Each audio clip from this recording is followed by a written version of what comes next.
खबरों के विश्लेषण में मैं हूं आपके साथ आयुषी श्रीवास्तव। जाने खबर विस्तार से, लेकिन उससे पहले हेडलाइंस। बीजेपी ने जोगी बंगाल में पूरी ताकत, 9 जनवरी को नड्डा, 30 को जाएंगे शाह। पंजाब में सीएम वर्सेस गवर्नर, कैप्टन बोले टावर तो बन जाएंगे, जो किसान मर रहे हैं उनका क्या।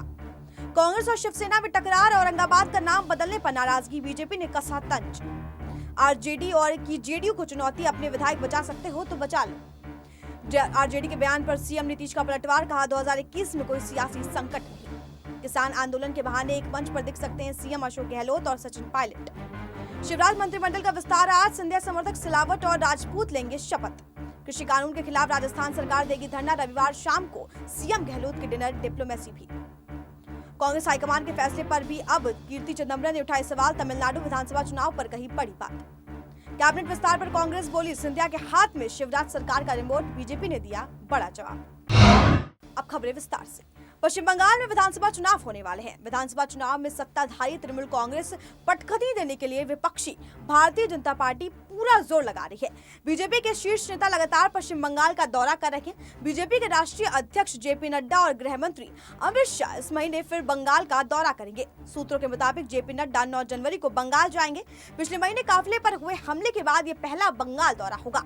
जेपी नड्डा के काफिले पर 10 दिसंबर को दक्षिण 24 परगना जिले में हमला हुआ था। इसके बाद से केंद्र सरकार ने नड्डा की सुरक्षा के लिए जवाबदेह 4 आईपीएस अधिकारियों को केंद्रीय प्रतिनियुक्त पर वापसी पे बुला लिया है। आपको बता दें, इस मुद्दे पर केंद्र और राज्य सरकार आमने सामने आ गए थे। बंगाल में जाने से पहले नड्डा 4 जनवरी को गुजरात जाएंगे। गुजरात में नड्डा पार्टी की ओर से आयोजित एक कार्यक्रम में शिरकत भी करेंगे। वहीं इसके बाद राष्ट्रीय स्वयंसेवक संघ कोऑर्डिनेशन कमेटी की 5 से 7 जनवरी तक चलने वाली मीटिंग में भी शामिल होंगे। आपको बता दें, बीजेपी अध्यक्ष जेपी नड्डा के बाद गृह मंत्री अमित शाह 30 जनवरी को बंगाल जाएंगे। जानकारी के मुताबिक गृह मंत्री अमित शाह उत्तर 24 परगना में मटकुआ समुदाय की रैली को संबोधित करेंगे। नागरिकता संशोधन कानून लागू होने के बाद बीजेपी की नजर मटुआ समुदाय के वोट बैंक पर है। मटुआ समुदाय के बड़े नेता और बीजेपी के सांसद शांतनु ठाकुर भी इस रैली में शामिल होंगे। अमित शाह की रैली के लिए ठाकुर नगर को चिन्हित किया गया है। यहाँ 20 विधानसभा क्षेत्रों में रहने वाले मटुआ समुदाय के लोग भी शामिल हैं। अब दूसरी खबर विस्तार से। पंजाब में मोबाइल टावरों में किसान प्रदर्शनकारियों की ओर से तोड़फोड़ में अब सीएम और राज्यपाल आमने सामने आ गए हैं। राज्य में लगभग 1600 मोबाइल टावरों में तोड़फोड़ को गंभीरता से लेते हुए राज्यपाल वीपी सिंह बदनौर ने राज्य के मुख्य सचिव और डीजीपी को समन किया, तो कैप्टन अमरिंदर सिंह ने अपने ऑफिसरों को के बचाव में उतर आए।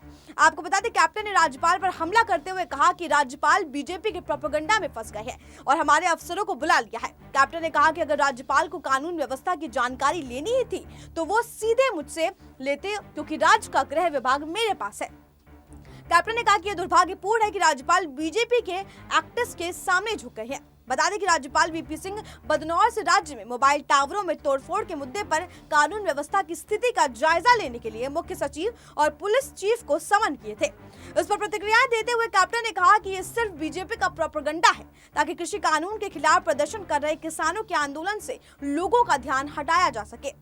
मुख्यमंत्री कैप्टन अमरिंदर सिंह ने ट्वीट किया कि मोबाइल टावरों की मरम्मत की जा सकती है, लेकिन दिल्ली बॉर्डर पर मरने वाले किसानों को वापस नहीं लिया जा सकता। लॉ एंड ऑर्डर के मुद्दे पर भी बीजेपी का झूठा प्रोपेगेंडा पंजाब में विभाजनकारी रणनीति का हिस्सा है। ये दुर्भाग्यपूर्ण है कि राज्यपाल ने मेरे अफसरों को समन किया, बजाय इसके वो मुझसे रिपोर्ट मांगते।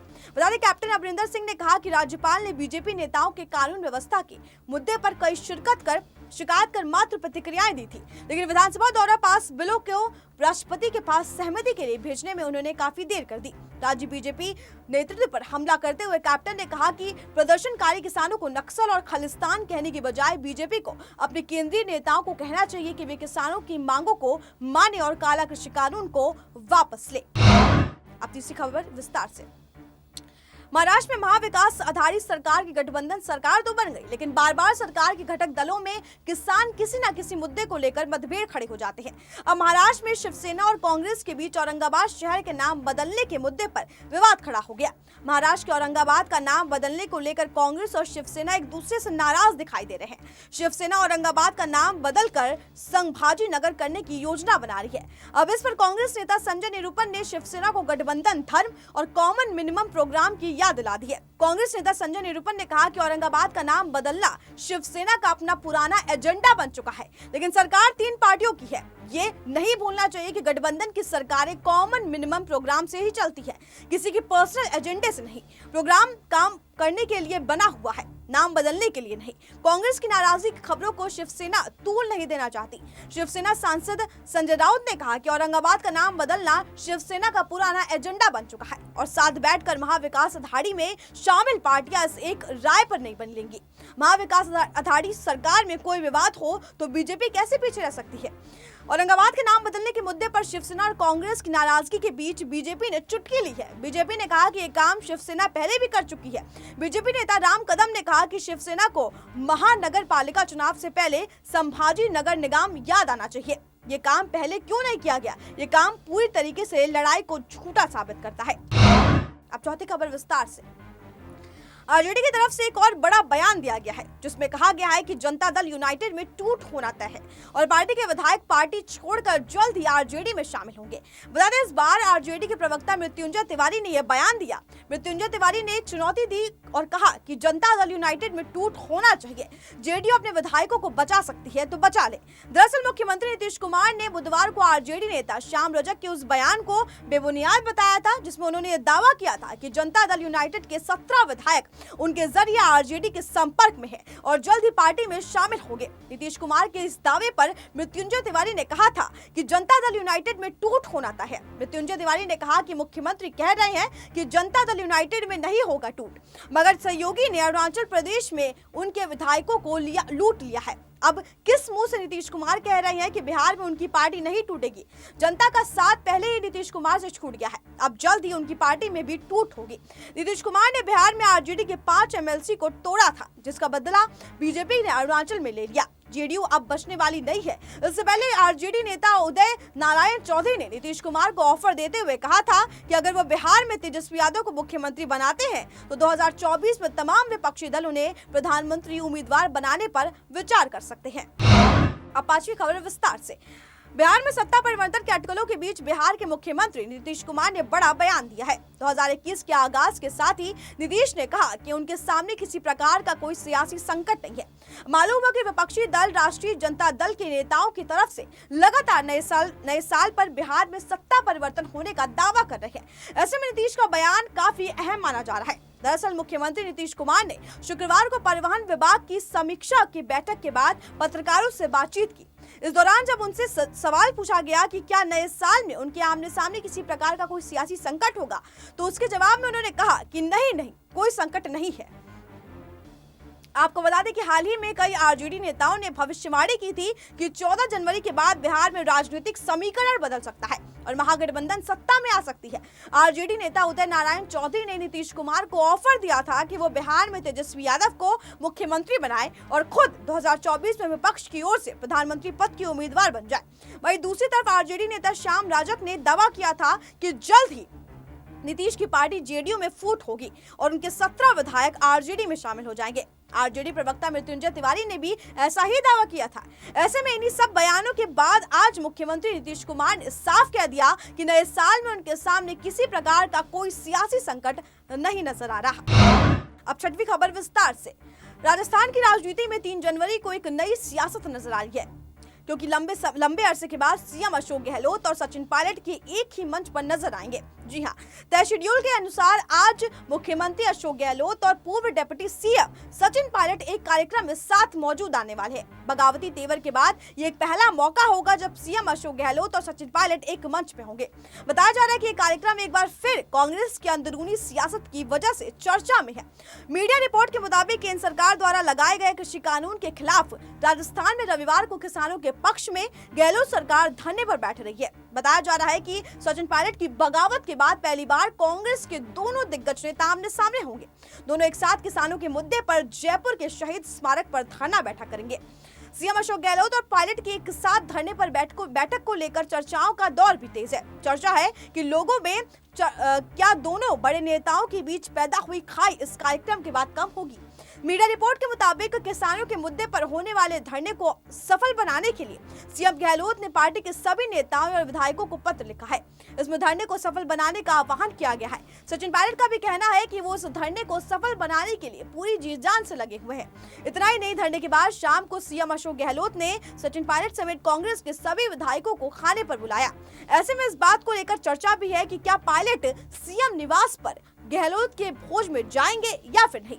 बता दें, कांग्रेस पार्टी के तरफ से आयोजित होने वाले इस कार्यक्रम में पहली बार गहलोत और पायलट गुट के सभी विधायक एक साथ बैठेंगे। अब सातवीं खबर विस्तार से। मध्य प्रदेश के मुख्यमंत्री शिवराज सिंह चौहान के मंत्रिमंडल का विस्तार दोपहर करीब 12:30 बजे हो गया। राजभवन में सादगीपूर्व से आयोजित होने वाले इस शपथ ग्रहण कार्यक्रम में राज्यपाल आनंदीबेन पटेल, विधायक तुलसी सिलावट और गोविंद सिंह राजपूत को शपथ दिलवाई गई। जानकारी के मुताबिक कोविड-19 के कारण राजभवन में शपथ कार्यक्रम के दौरान केवल 150 लोगों को ही प्रवेश मिला। विधायकों को मंत्री बनने के बाद पूर्व के विधायक ही जिम्मेदार मिलेंगे। सूत्रों के मुताबिक गोविंद सिंह राजपूत राजस्व और परिवहन, तुलसी सिलवाट जल संसाधन विभाग का जिम्मा संभालेंगे। आपको बता दें, ये दोनों ही विधायक ज्योतिरादित्य सिंधिया के समर्थक माने जाते हैं। उधर मंत्री इमरती देवी, ऐदल सिंह कसाना और गिरिराज धनतोड़िया का इस्तीफा भी मंजूर हो गया है। बता दें, 6 महीने का कार्यकाल पूरा होने के बाद राज्यपाल ने इनके इस्तीफे को मंजूर कर लिया। मंत्रियों के इस्तीफे वाले विभाग दूसरी मंत्रियों को भी दिलाए जाएंगे। सीएम शिवराज मंत्रिमंडल विस्तार के बाद विभागों का बंटवारा करेंगे। वहीं 3 दिसंबर को मुख्यमंत्री शिवराज सिंह चौहान ने कहा था कि फिलहाल मंत्रिमंडल विस्तार की कोई तारीख नहीं तय है। जब तारीख तय होगी तो फिर मीडिया को इसकी जानकारी दे दी जाएगी। आपको बता दें, मुख्यमंत्री शिवराज सिंह चौहान के इस बयान के बाद ये कयास लगाए जा रहे थे कि फिलहाल सूबे में मंत्रिमंडल का विस्तार टल गया है। बता दें कि इससे पहले मुख्यमंत्री शिवराज सिंह चौहान के दिल्ली दौरे से लौटने के बाद मध्य प्रदेश में मंत्रिमंडल विस्तार की अटकलें तेज हो गई थी। कयास लगाए जा रहे थे कि 8 दिसंबर को मंत्रिमंडल विस्तार हो सकते हैं। इसके पीछे वजह मानी जा रही थी कि राज्यपाल आनंदीबेन पटेल 7 दिसंबर को भोपाल आ रही है और यहाँ से उनका बांधवगढ़ टाइगर रिजर्व जाने का कार्यक्रम है। ऐसे में 8 तारीख को मंत्रिमंडल विस्तार का कार्यक्रम रखा जा सकता है। हालांकि इस बारे में अधिकृत तौर पर कोई जानकारी सामने नहीं आई थी, लेकिन जिस तरह से मुख्यमंत्री शिवराज सिंह चौहान के पहले ज्योतिरादित्य सिंधिया के साथ भोपाल में चर्चा हुई, उससे यही माना जा रहा था कि इस दौरान मंत्रिमंडल विस्तार पर चर्चा की जा सकती है। अब 8वीं खबर विस्तार से। कृषि कानून को लेकर किसानों और केंद्र सरकार के बीच चल रहे घमासान के बीच राजस्थान सरकार और कांग्रेस संगठन के कार्यकर्ता रविवार को धरने पर रहेंगे। बता दें कि जयपुर के शहीद स्मारक पर सरकार के मंत्री, विधायक, कांग्रेस नेता और कार्यकर्ता धरने पर है। मुख्यमंत्री अशोक गहलोत, प्रदेश कांग्रेस अध्यक्ष गोविंद सिंह डोटासरा भी धरने पर शामिल है। 3 दिन पहले मुख्यमंत्री आवास पर हुई कैबिनेट की बैठक में किसानों के समर्थन में पीसीसी की ओर से धरना दिए जाने का निर्णय लिया गया था। वही रविवार के धरने के बाद 5 जनवरी से प्रदेश में कांग्रेस गांव-गांव किसान के पास जाएगी और केंद्र के कृषि कानून की खामियां बताएगी। आपको बता दें, पूर्व प्रदेश अध्यक्ष सचिन पायलट भी कांग्रेस के धरने में शामिल होंगे। रविवार शाम को मुख्यमंत्री अशोक गहलोत की तरफ से राजस्थान में कांग्रेस और कांग्रेस के समर्थक विधायकों के लिए रात्रि भोजन भी आयोजित किया गया है। आपको बता दें, सीएम आवास पर करीब 7 बजे इस रात्रि भोज में गहलोत कैंप के अलावा पायलट कैंप के विधायक भी शामिल होने जा रहे हैं। कि मुख्यमंत्री अशोक गहलोत की ओर से इस डिनर डिप्लोमेसी के जरिए राजस्थान में कांग्रेस के विधायकों को एकजुट करने की कवायद भी जारी है। ये कवायद पीसीसी की नई टीम में ऐलान से पहले ही और इस महीने होने वाली राजनीतिक नियुक्तियों को लेकर बेहद महत्वपूर्ण मानी जा रही है। माना यह भी जा रहा है कि मुख्यमंत्री अशोक गहलोत फरवरी-मार्च में संभावित मंत्रिमंडल विस्तार को लेकर भी विधायकों की नब्ज टटोल सकते हैं। अब 9वीं खबर विस्तार से। तमिलनाडु में कांग्रेस की नई कमेटी के गठन के तुरंत बाद पार्टी के अंदर बड़ा विवाद हो गया है। शिवगंगा से पार्टी सांसद कीर्ति चिदंबरम ने इस कमेटी के गठन के तुरंत बाद ट्वीट कर कहा कि इस कमेटी से कोई लाभ नहीं होगा। उन्होंने पार्टी के फैसले पर सवाल उठाते हुए कहा कि 100 से अधिक लोगों की कमेटी का मतलब किसी की जिम्मेदारी तय नहीं होगी, ना ही किसी के पास कुछ करने का अधिकार होगा। उन्होंने ट्वीट कर कहा कि इन विशाल समितियों से कोई लक्ष्य पूरा नहीं होता। 32 उपाध्यक्ष, 57 महासचिव और 104 सचिव, किसी के पास कोई ताकत नहीं होगी, जिसका मतलब ये है कि कोई जवाबदेही भी नहीं होगी। वो एक चैनल से बातचीत करते हुए उन्होंने कहा कि तमिलनाडु कांग्रेस को एक ठोस टीम की जरूरत है, ना कि विशाल कमेटियों की। इन बड़ी बड़ी कमेटियों से कोई अध्यादेश नहीं निकलेगा। चुनाव 90 दिन का दूर है और हमें एक ऐसी टीम की जरूरत है जिसके पास निर्णय लेने की क्षमता और जवाबदेही हो। कीर्ति चिदंबरम तमिलनाडु से पार्टी की लोकसभा सांसद है और मालूम हो कि इसी साल अप्रैल मई में तमिलनाडु में भी विधानसभा चुनाव होने वाले हैं। कांग्रेस का बाहर डीएमके के साथ गठबंधन भी, हालांकि दोनों दलों के बीच अभी तक सीटों का बंटवारा नहीं हुआ है। बहरहाल कीर्ति ने अपने ट्वीट में राहुल गांधी और प्रियंका गांधी को भी टैग किया है। इसके अलावा उन्होंने कांग्रेस पार्टी तमिलनाडु के प्रदेश अध्यक्ष केसी वेणुगोपाल और दिनेश गोंडू को भी टैग कर अपनी नाराजगी जाहिर की है। दरअसल कांग्रेस ने तमिलनाडु विधानसभा चुनाव के मद्देनजर शनिवार को अपनी राज्य इकाई के लिए 32 उपाध्यक्ष समेत कई पदाधिकारियों की नियुक्ति की और कई समितियों और चुनाव प्रबंधन दल का गठन किया था। पूर्व केंद्रीय मंत्री पी चिदंबरम और मणिशंकर अय्यर और कई अन्य वरिष्ठ नेताओं को विभिन्न समितियों में स्थान दिया गया। कई समितियों में कीर्ति को भी शामिल किया गया था। तमिलनाडु प्रदेश कांग्रेस कमेटी के 32 विधायक, 57 महासचिव और 104 सचिव नियुक्त किए गए हैं। इसके साथ ही पार्टी ने कार्यकारी समिति के सदस्य और 32 जिला कांग्रेस कमेटी के अध्यक्ष भी नियुक्त किए हैं। कीर्ति चिदंबरम पार्टी के उन नेताओं में शामिल हैं जो हाल ही में दौरे में कांग्रेस की अंदरूनी चुनौतियों पर मुखर सवाल उठाती रही हैं। दिलचस्प ये भी है कि उनके पिता पी चिदंबरम कांग्रेस में जारी मौजूद अंदरूनी घमासान में कांग्रेस और हाईकमान और असंतुष्ट नेताओं के बीच मध्यस्थ की भूमिका निभा रहे हैं। असंतुष्ट नेताओं की सोनिया गांधी के साथ 19 नवंबर 2020 को इस बैठक में चिदंबरम ने मध्यस्थ की भूमिका निभाते हुए ब्लॉक, जिला से लेकर प्रदेश स्तर के संगठन चुनाव कराने की जमकर वकालत की थी।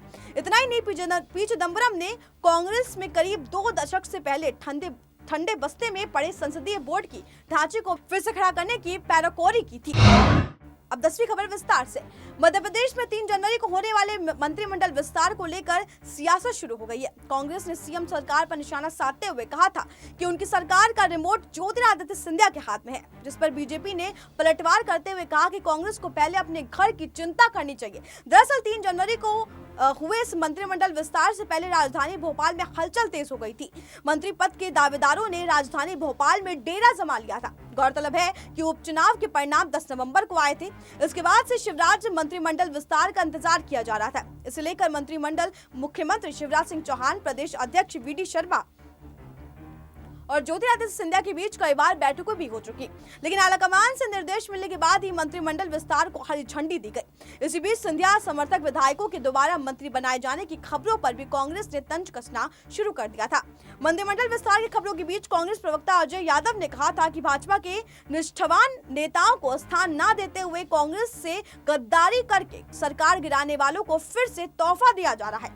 मंत्रिमंडल विस्तार में केवल तुलसी सिलावट और गोविंद राजपूत को शपथ दिलाई जा रही है, जिससे स्पष्ट होता है कि ये सरकार पूरी तरीके से सिंधिया के दबाव में है। सिंधिया रिमोट कंट्रोल से सरकार को संचालित कर रहे हैं। ऐसी सरकार कभी प्रदेश का भला नहीं कर सकती। भाजपा के नेता अपने इस सरकार में अपमानित और घुटन महसूस कर रहे हैं। इसी तरह की घुटन का परिणाम जल्द ही दिखाई देगा। कांग्रेस के नारों पर बीजेपी भी ने पलटवार किया। बीजेपी प्रवक्ता राजपाल सिंह सिसोदिया ने कहा कि कांग्रेस को अपने घर की चिंता करनी चाहिए। उनके घर में उनको ही कार्यकर्ता असंतुष्ट है। कांग्रेस के कार्यकर्ता लगातार पार्टी छोड़ रहे हैं, इसलिए कांग्रेसियों को बीच में निशाना साधने की बजाय अपने अपने घर की चिंता करनी चाहिए, क्योंकि कांग्रेस का जहाज अब पूरी तरीके से डूब रहा है। विस्तार में बस इतना ही। आप देखते रहिए SPN 9 न्यूज।